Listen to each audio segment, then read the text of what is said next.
আসসালামু আলাইকুম। Power point basic শেখা আজকের এই পর্বে আপনাদের সবাইকে স্বাগতম জানাচ্ছি। আমি মোহাম্মদ খুরশেদ আলম।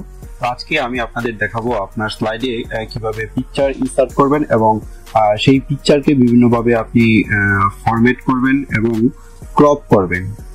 আচ্ছা, ঠিক আছে, আমি প্রথমে একটি স্লাইড নিয়ে নিচ্ছি, তারপর এটাকে ব্ল্যাঙ্ক লেআউট করে দিচ্ছি। তো তারপর এখন আপনি বিভিন্ন ভাবে পিকচার ইনসার্ট করতে পারেন। তো এখানে আমি দেখাই, আপনি যদি ফরম্যাট ব্যাকগ্রাউন্ডে যান তাহলে এখান থেকে আপনার যে পিকচার এন্ড টেক্সচার ফিল্ড, এখান থেকে আপনি যে ফ্রম এ ফাইল এখান থেকে নিতে পারেন, স্টক ইমেজ থেকে নিতে পারেন।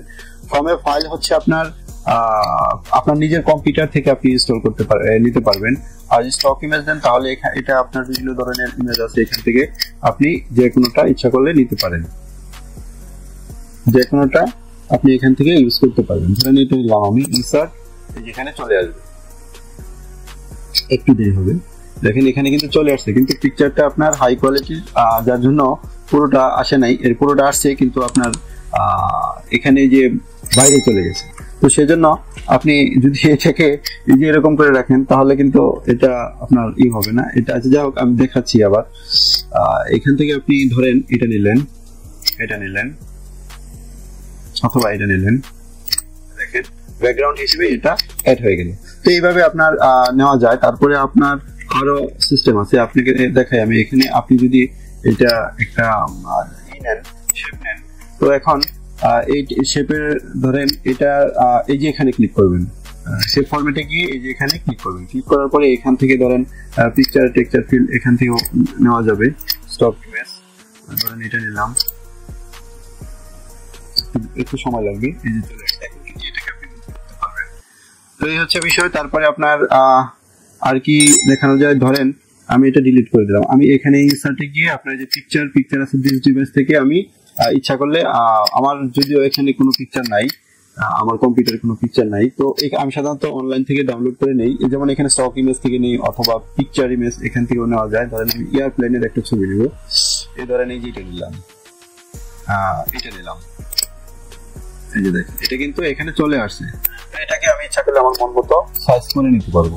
তো এখন দেখেন এই পিকচারে যখন আমি ক্লিক করব তখন পিকচার রিলেটেড যত কাজ আছে এখানে অ্যাক্টিভ হয়ে যাবে।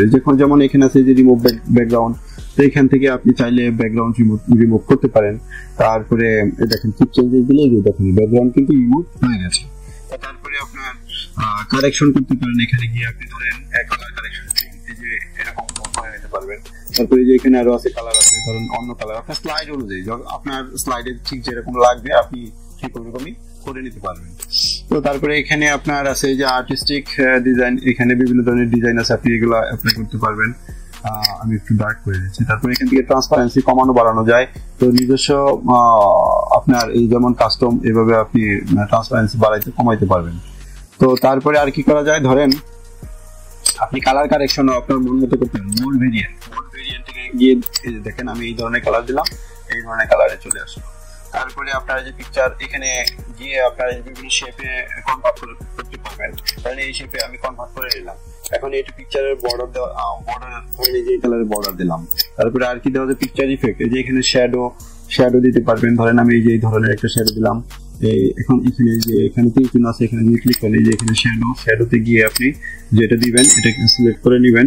তারপরে এখান থেকে যে ডিসটেন্স কমাইতে বাড়াইতে পারবেন। ধরেন আমি এতটুকু দিলাম, আবার যে ব্লার করে দিলাম, মনে হয় একটু বেশি আছে মনে হবে, ব্লার করে দিলাম। তারপরে আর কি করা যায়, এখান থেকে আপনার যে পিকচার লেআউট, আচ্ছা এখানে 3D ইফেক্ট আপনি ইউজ করতে পারবেন। দেখেন 3D ইফেক্ট আছে, এইগুলোও ইউজ করতে পারবেন 3D ইফেক্ট। তারপরে আর কি আছে, এখানে পিকচারে যে লেআউট আছে বিভিন্ন লেআউটে কনভার্ট করতে পারবেন ইচ্ছা করলে আপনি। যে আমাদের অনেক সময় বিভিন্ন ধরনের গ্রাফ চার্ট ইউজ করি, ওই গ্রাফ চার্টে পিকচার থাকে, ওই পিকচারগুলো সাধারণত এইভাবেও করা যায়, ইনসার্ট করা যায়। তো আমি কন্ট্রোল জেড দিলাম। তারপর এখানে আর কি আছে আপনার হলো এই যে অল্টার টেক্সট দিতে পারেন। এই পিকচারের প্রত্যেকটা পিকচারে অল্টার টেক্সট থাকে, তো আপনি চাইলে অল্টার টেক্সট ইউজ করতে পারেন। লার্ন লাইভ বিডি আমি এটা সেট করে দিলাম। তারপরে এখানে এই যে alignment, centre align, middle align এগুলো করতে পারবেন। সিলেকশন প্যানে গিয়ে আপনি এটা রোটেট করতে পারবেন।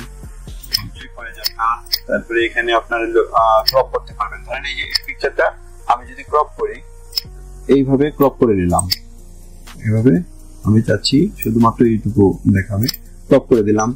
তারপর আর কি ক্রপ শেপ, বিভিন্ন শেপে আপনি ক্রপ করতে পারেন। ধরেন আমি চাচ্ছি এই যে এই ধরনের একটা শেপে চলে আসছে, এটা আরো ভালো দেখাবে। আমি দেখাই, নিউ স্লাইড নেই, ইনসার্টে গিয়ে পিকচার, অনলাইন পিকচার, এখানে আপনার যে আপেলের ছবি নেই, এই আপেলটা নিলাম। দেখুন এটাকে আপনার ক্রপ করবো আমি। ক্রপ করার পরে আপনি ঠিক যেটুকু দেখাতে চাইবেন, যে আমি শুধুমাত্র এই যে উজ্জ্বল অংশটুকু দেখাতে চাচ্ছি, তো এটা ক্রপ করে দিলাম। তারপরে আপনি চাইলে এটাকে আপনার বিভিন্ন শেপে কনভার্ট করতে পারবেন। যেমন ক্রপ, এটা তো দেখাইলাম আমি, ধরেন এই যে সার্কেলের মতো। তারপর আপনার অ্যাসপেক্ট রেশিও ঠিক করে দিতে পারেন, এই যে এরকম। তারপরে আপনার ফিল এখন এইটুকু ফিল হিসেবে যদি দেন, তাহলে আপনি এটাকে ঠিক করে দিতে পারেন আপনার যেটুকু দরকার। ধরেন আপনি পুরাটাই দিতে চাচ্ছেন, তাহলে এইভাবে ধরে এটাকে সেট করে দেবেন। আচ্ছা, তারপরে আর কি করা যায়, ফিট দিলে আপনার যে শেপ অনুসারে আপনার ফিট হবে আর কি। তারপরে আপনার এখানে এই যে এটার উইথ এবং হাইট সবাইকে বাড়াইতে পারবেন।